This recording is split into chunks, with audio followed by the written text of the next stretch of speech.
Paula segera melepas earphone-nya, menggosok-gosok telinganya. Otak mereka berdengung, tidak bisa mendengar suara dalam sekejap. Tracy menutup telinga, menatap komputer sambil mengerutkan kening. Bocah ini cukup hebat. Carlos tersenyum. Memang benar, di sekitar sini dipasang kamera pemantau, juga ada orang yang mengawasinya secara diam-diam. Carlos maju beberapa langkah, melambaikan tangan pada kamera pemantau di depan gerbang villa. Dia menemukan kita. Naomi terkejut sampai membelalakan mata. Dasar bocah sungguh hebat. Baru berapa tahun usia bocah ini, malah punya daya pengamatan yang begitu hebat. Paula sangat kaget. Apa yang ingin dia lakukan? Diam, teriak Tracy dengan dingin. Keduanya segera tutup mulut, kembali mengenakan earphone. Maaf, sudah mengganggu kalian. Carlos menghadap ke kamera pemantau, berkata dengan tenang, Aku bukan penculik, juga bukan orang jahat. Aku datang mencari kalian hanya untuk menanyakan sesuatu. Selesai bicara, dia mengeluarkan cincin emas hitam dari tas kecilnya, bertanya dengan menghadap ke kamera pemantau. Cincin ini, aku menemukannya di kaki elang peliharaan kalian. Aku mau tanya, bagaimana kalian mendapatkannya? Di depan komputer, Tracy menyipitkan mata, menatap cincin itu dengan cermat. Pada tahun ini, saat itu ia baru tersadar dari luka itu, tangannya mengenakan cincin tersebut. Tidak tahu kenapa setiap kali melihat cincin itu, dia merasakan sebuah kebencian yang rumit di hatinya. Tapi dia juga merasa barang itu berhubungan dengan ingatannya yang hilang, tidak boleh dibuang. Karena itu dia mengenakan cincin itu di kaki Roxy, burung elang peliharaannya. Tapi bagaimana cincin itu bisa berada di tangan anak itu? Kenapa bocah itu bisa punya cincin Roxy? Naomi melihat Carlos dengan bingung. Sepertinya dia ingin mengatakan sesuatu lagi. Paula memperbesar volume suara. Carlos menghadap ke kamera pemantau, mengatakan serangkaian angka. Ini nomor teleponku. Aku tahu kalian sedang melihatku. Seharusnya juga mendengar suaraku. Harap hubungi aku. Apa sudah mencatat nomornya? Tanya Tracy. Belum. Naomi dan Paula tidak menganggap serius ucapan anak ini. Sampah. Tracy berteriak dengan marah. Iya. Naomi dan Paula segera menundukkan kepala, tidak berani bicara. Aku ulangi sekali lagi. Di depan kamera pemantau, Carlos membuat isyarat dengan tangan kecilnya, mengatakan nomor teleponnya sekali lagi. Harap hubungi aku. Terima kasih. Kali ini Tracy sudah mencatat nomornya, bahkan menghubunginya dengan nomor rahasia. Dengan sangat cepat ponsel Carlos berdering. Dia menahan kegembiraan menjawab telepon. Halo? Tracy memberikan isyarat dengan sorot mata. Naomi bertanya di telepon. Adik, siapa namamu? Namaku Carlos Wellens. Carlos tidak berencana untuk menyembunyikan identitasnya sendiri. Justru karena identitasnya, barulah pihak lawan tidak akan berani melukainya. Dia tahu di sepanjang jalan tadi semua jebakan sudah dimatikan. Mereka mematikan jebakan tepat waktu. Maka dari itu dia bisa selamat sampai di tempat ini. Memang benar, putra Daniel Wellens pantas saja begitu hebat. Naomi dan Paula melihat ke arah Tracy. Tracy mengajukan pertanyaan dengan bahasa bibir. Naomi menyampaikan, cincin itu bagaimana bisa ada padamu? Sebelumnya, aku bertemu dengan elang itu saat berada di bukit belakang. Ia terluka, jadi aku melepaskan cincin ini. Carlos menjawab dengan tenang. Tapi, aku bukan menculiknya. Awalnya, cincin ini milik mamiku. Aku hanya ingin barang ini kembali pada pemiliknya. Saat mendengar ucapan ini, Naomi dan Paula terkejut. Tracy juga sangat tercengang melihat wajah kecil yang tampan di layar monitor dengan bingung. Dia bilang, cincin itu milik ibunya. Jujur saja, aku datang ke sini karena ingin mencari mamiku. Carlos menatap kamera pemantau berkata di telepon, Mami tiba-tiba menghilang 2 tahun yang lalu. Aku dan papi terus mencarinya. Kalian punya cincinnya. Seharusnya tahu kabar keberadaannya. Kalau bisa memberitahuku, aku akan sangat berterima kasih.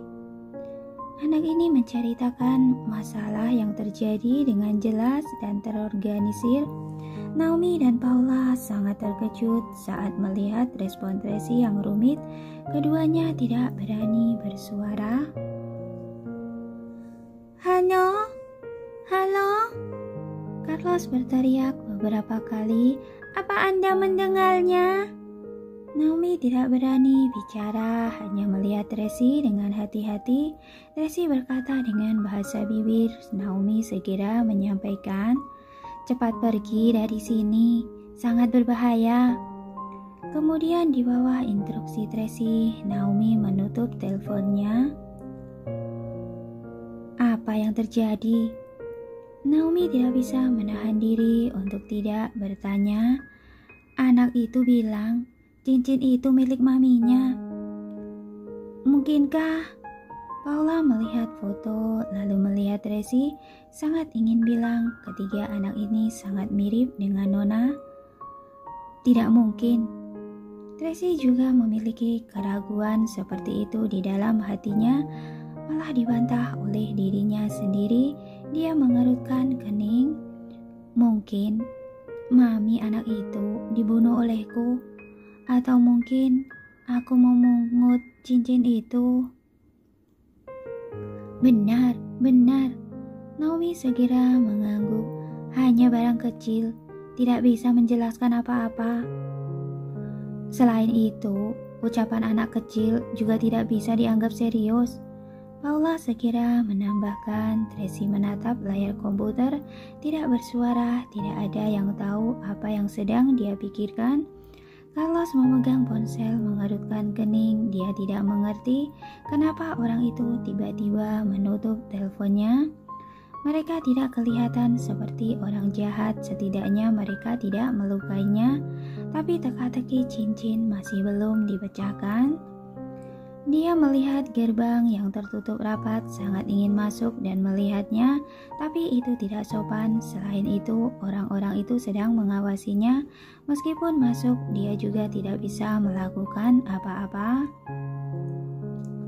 Kalau mereka merasa dia menyinggung tuan rumah dan menyerangnya, itu akan sangat berbahaya. Saat memikirkan hal ini, Carlos mundur lalu pergi dengan membawa Roxy. Saat ini ponselnya berdering lagi. Dia mengira telepon yang tadi, merasa sangat senang, tapi saat melihat nama yang muncul di layar ponsel adalah Tuan Besar, ekspresinya berubah menjadi kecewa. Halo? Carlos, di mana kamu? Apa sudah sampai? Di perjalanan, sebentar lagi, jawab Carlos dengan tenang dan datar. Baguslah, tadi kakek Sanjaya menelpon Kiki, tapi tidak ada yang menjawab. Kakek buyut kira terjadi masalah, membuatku takut. Tidak apa-apa, aku hanya sakit perut, maka turun untuk buang air sebentar. sebentar lagi jalan. Sekitar setengah jam lagi sampai. Oke. Suruh Kiki mengemudi pelan-pelan. Jangan terburu-buru. Iya. Setelah menutup telepon, Carlos mendongak dan melihat kamera pemantau berkata sekali lagi, "Kapanpun kalian ingin menjawab pertanyaanku, ingatlah untuk menghubungiku." Kemudian dia pergi dengan membawa Roxy. Setelah melihat anak itu pergi, akhirnya Tracy kembali ke akal sehatnya dan bertanya, "Masalah sebelumnya, apa sudah diselidiki?" Tidak tahu kenapa, semua video dan foto pernikahan Daniel tiba-tiba menghilang tanpa jejak, tidak bisa diselidiki. Juga Windy, hanya diketahui bahwa dia adalah siswa dari sekolah musik. Ada lagi biaya kuliahnya dibayar oleh ayah Nona. Dulu ibunya adalah pengasuh keluarga Nona. Peristiwa masa lalu bisa dicari tahu, tapi masalah setelah itu tidak bisa diselidiki. Sejak malam itu, setelah muncul di bar Kaisar, sepertinya dia menghilang dari bumi ini, tidak bisa ditemukan. Naomi melapor, tapi mengenai Dani, kami sudah menangkapnya, terus mengurungnya di ruang bawah tanah, menunggu Anda untuk menginterogasinya. Pergi temui dia. Tracy mematikan komputer, berdiri dan berjalan ke arah luar. Carlos kembali dengan kecewa meski dia berhasil berkontak dengan orang misterius itu, tapi orang itu tidak memberikan petunjuk yang berguna. Kelihatannya menggunakan cara ini tidak bisa mendapatkan apa-apa, harus memikirkan cara yang lain. "Tuan muda." Saat ini Kiki datang dengan tergesa-gesa. "Kamu menakutiku. Aku kira kamu..." "Aku sudah bilang, aku hanya datang untuk mencari Roxy." Carlos menunjuk Roxy yang berada di pundaknya. "Majalah ini tidak mengejutkan kakek buyut kan?" "Tidak." "Baguslah." Carlos langsung naik ke mobil. "Ayo jalan." Kiki naik ke mobil bertanya dengan hati-hati, "Tuan muda, tadi kamu benar-benar hanya pergi mencari burung beo?" "Kalau tidak..." Carlos balik bertanya, "Aku tidak mau mengejutkan kakek buyut, juga malas menjelaskan padamu. Jadi membelimu minuman soda. Minuman itu hanya akan membuatmu tidur 1 jam. Tidak akan terjadi apa-apa setelah bangun." "Aku baik-baik saja, tapi..." Kiki melihat Carlos, hatinya tidak tenang. "Tidak perlu banyak berpikir." Carlos merentangkan kedua lengan. "Coba lihat, bukankah aku baik-baik saja?" "Baiklah." Kiki tidak banyak bicara lagi. Tuan muda ini adalah seorang anak jenius. Meski ada tindakan yang berbeda dengan orang biasa, itu sangat wajar.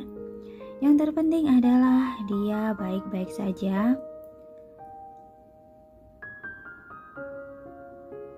"Kakek Sanjaya menelponmu. Cepat hubungi kembali." Carlos mengingatkannya. "Bilang saja, tadi pelutku tidak nyaman, jadi tertunda sebentar. Sekarang sudah di perjalanan."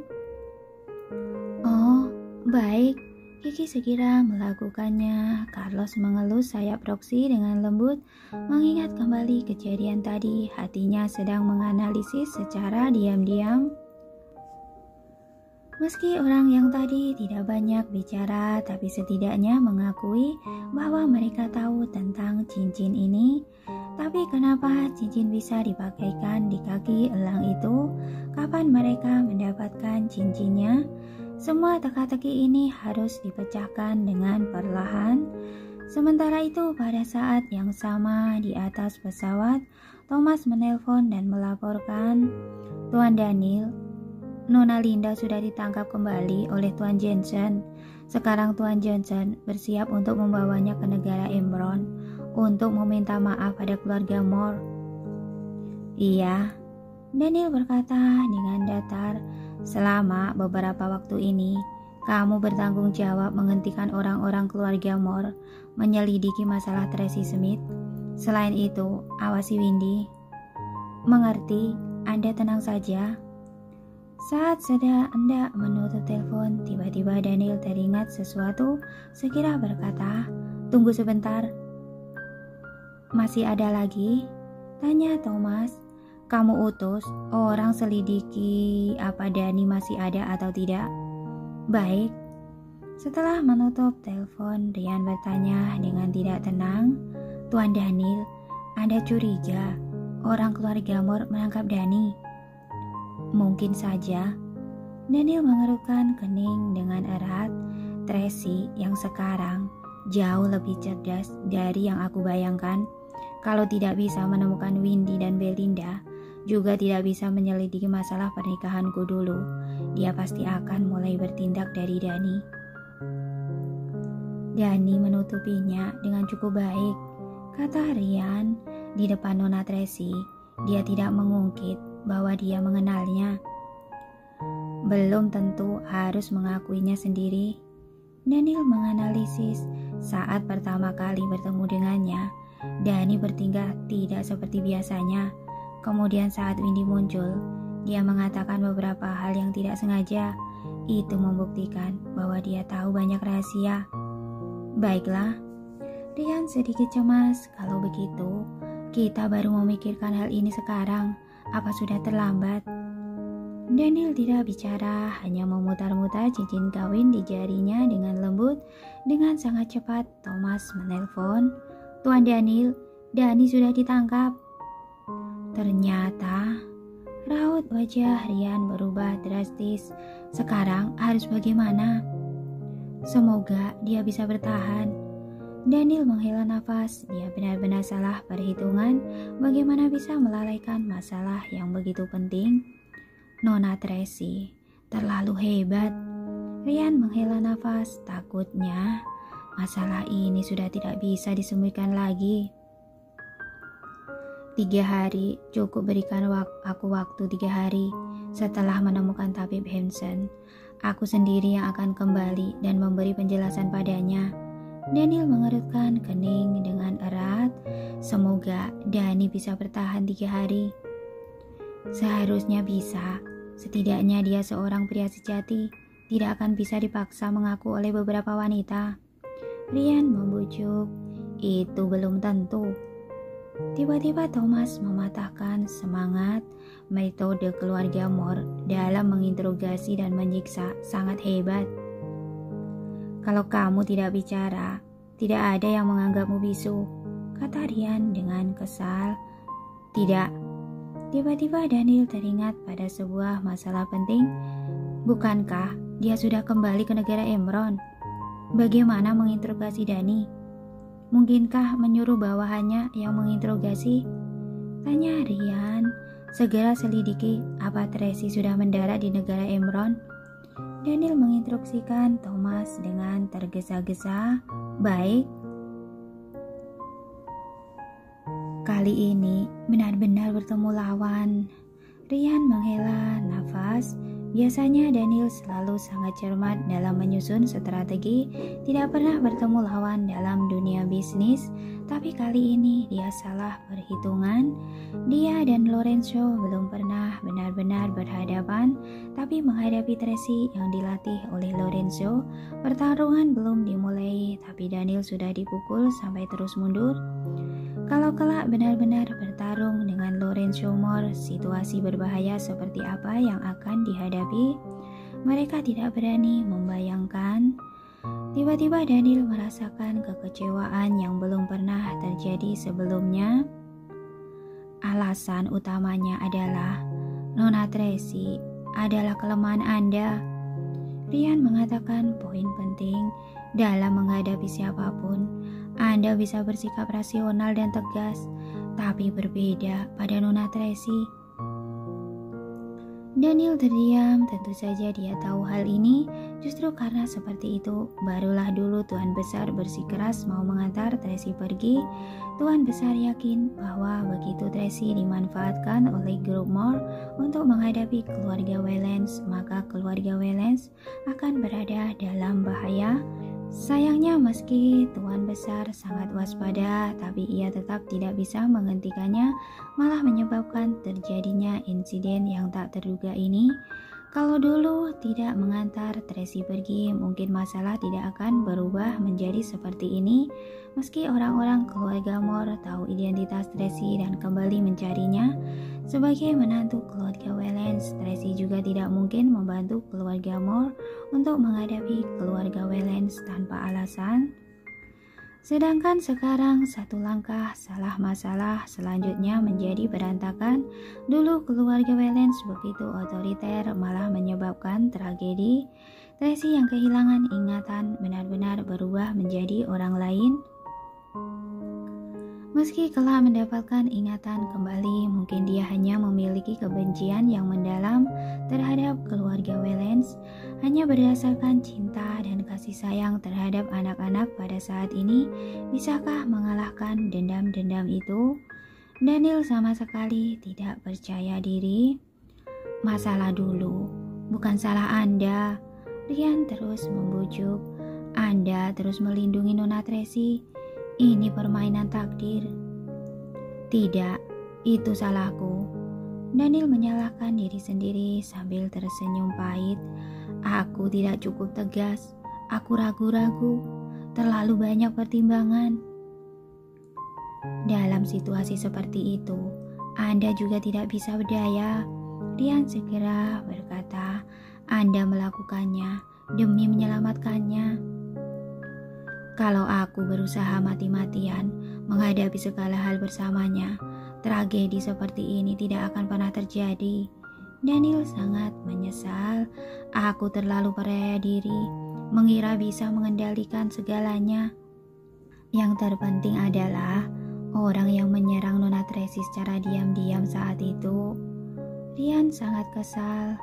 Kalau bukan karena dia, masalah tidak akan menjadi seperti ini. Benar, aku harus mencari tahu pembunuh di balik layar yang mencelakai Tracy dan membunuh Bibi Juni di Thailand, memberinya sebuah penjelasan. Daniel mengerutkan kening dengan erat. Meski aku tahu kemungkinan besar orang itu adalah Devina dan Linda, tapi sekarang tidak ada bukti. Hal ini juga aneh. Saat mengungkit hal ini, Rian sangat kesal.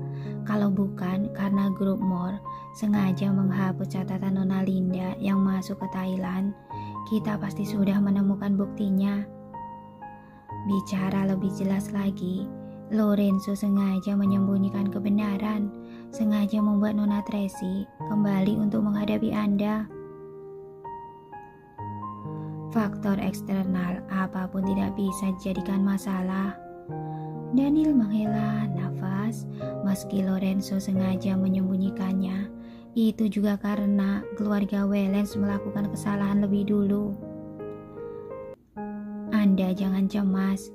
Thomas terus menyelidiki. Mungkin akan segera ada hasil. Rian membujuk. Tidak bisa menunggu lagi.